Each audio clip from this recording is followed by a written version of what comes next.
valleys of the unknown in Tier 3 to the battleground of the elite in Tier 1. A team of young and inexperienced Ukrainian players showcase quality and class versus the big names on LAN.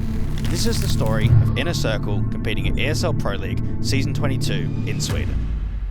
Team Next Level was a small Ukrainian organisation that held a CS team that caught a few eyes in Tier 2 across 2025. Between February and August, they nearly beat Falcons and defeated top Tier 2 squads online and on LAN like BetBoom, NIP, Nine, Ecstatic, Iberian Soul, Fnatic, Omega, and Paravision.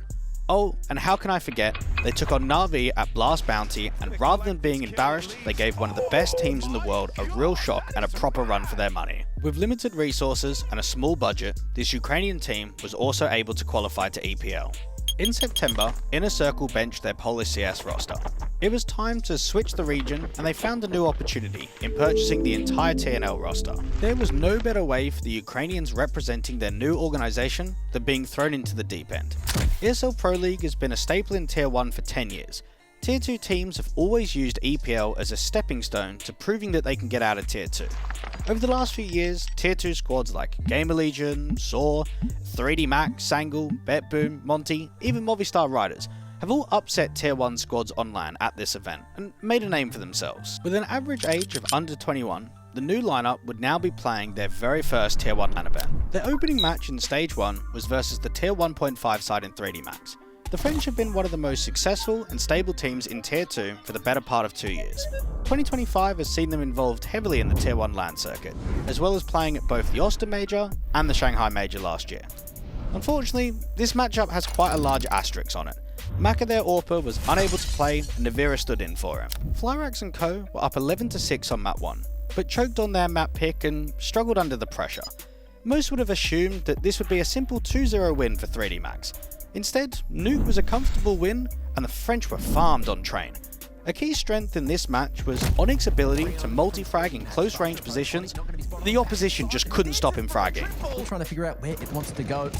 Thanks to the CTs are Jackie, and it's looking more and more unlikely with the lineup they have just. Comment who you think is the best underdog team ever. In 7 days, we'll randomly pick someone to win a Paracord Knife Blue Steel.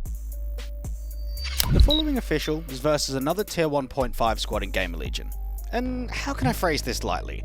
The internationals were pure rubbish, and the Ukrainians jumped on that opportunity. Map 1 was a complete blowout, and a 2-0 win was on the cards.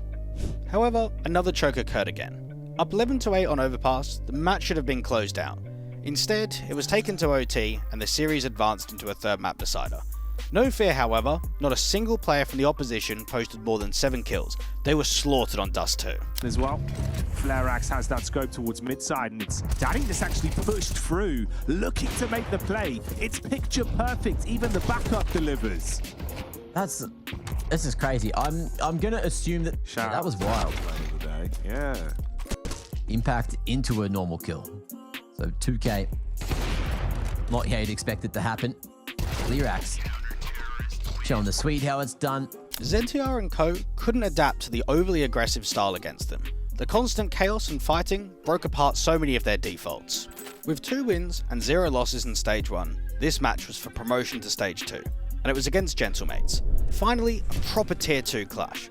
The Spanish had spent 8 months of this year orgless, grinding through Tier 2, and using purely prize money as a surviving factor in a difficult VRS landscape. Just like Inner Circle, Alex and co wanted to show results to please their new organisation. Nuke was disappointing. A solid first half, but couldn't even score a single bomb plant on the T side. Raj was much stronger, showing consistency across the board. It looked like a disaster in the finale though. Being down 3-9 and then losing the pistol to kickstart the second half, everyone wrote this game off. But you'd be foolish to truly believe that. Round by round, the comeback was in order. The match finished with Inner Circle winning 10 out of the last 11 rounds. A key element for their success versus Gentlemates had to be their ability to recover 3v5 situations, rounds that seemed just completely impossible to win.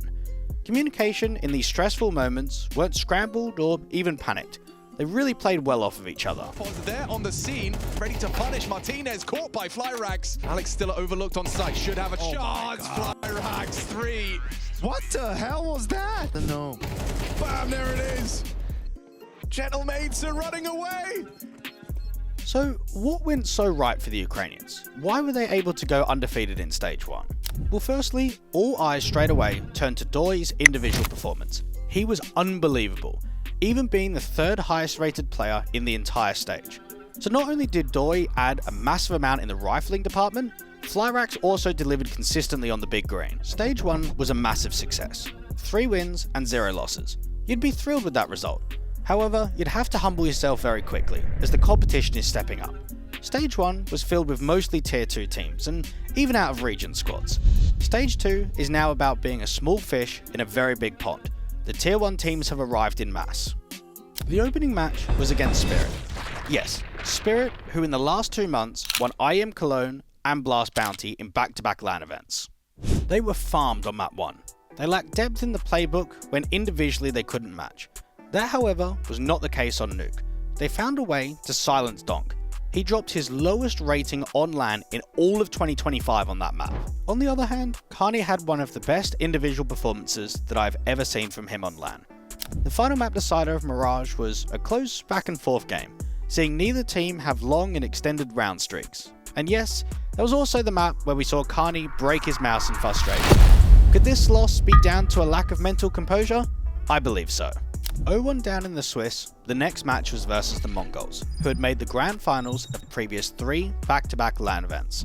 They were a serious threat, however, they were upset by Ho2 in their opening game. Was there something off in the Pro League environment? Map 1 was Dust 2, and Inner Circle lost both pistols but still managed to win the map without even giving the Mongolians double digits. FlyRax was extremely consistent with the AWP, posting 17 kills with the big green out of his total of 19. Now it was time for the opposition map pick of Mirage, and this was the game that saw Dawy make his name known in Tier 1. He'd played well in Stage 1, but that wasn't against the elite. He came into Mirage versus a top 3 team in the world and dropped 34 kills in regulation. He was easily the best player in the server by a country mile. If you didn't know about Inner Circle's new team, you did after this match. Were Spirits too high moving into the next game? It's tough to tell. All I can say is that it was a humbling experience as they were bodied by FURIA. It wasn't close at all. It was the kind of match that is a wake-up call. You might be able to upset Tier 1 teams, but to win consistently against the elite is a completely different kettle of fish. Down 1 and 2 in the Swiss, it was now pure survival. One more loss and you'll be eliminated from the event. The next match was versus the iconic FaZe clan. They managed to give Karrigan and co a run for their money in the first halves of Ancient and Nuke, but they lacked depth in the mid to late section of rounds as the maps dragged out. Here's a perfect example. Mid is being fought heavy, and they come away with a 4 versus 2. There's an unlucky lineup as Frozen and Brokey come through the elbow smoke. FlyRax rotates and sees that they have an accelerator to donut, so Knife expects that they are heading towards A, so he runs towards T-spawn. Instead, FaZe have reset, and are pathing back towards B. It's a lazy rotation from Knife. He doesn't jiggle the angle at all, and he loses the fight to Brokey. FaZe then freeze and play time. There is still so much left on the clock. FlyRax wants to search and get ready to rotate to B, but he isn't ready for the fight at all. These are the kind of rounds that Tier 1 squads will punish you on. You can afford to make schoolboy errors like this versus weaker opponents online, but not at this level. So what's next for the team? For the Ukrainians, it's simple. Prove that you are one of the very best Tier 2 teams consistently, and push to improve LAN results versus Tier 1 teams in the future. I hope you enjoyed this video. If you did, would really appreciate it if you'd like and subscribe. Thank you, and we'll see you next time.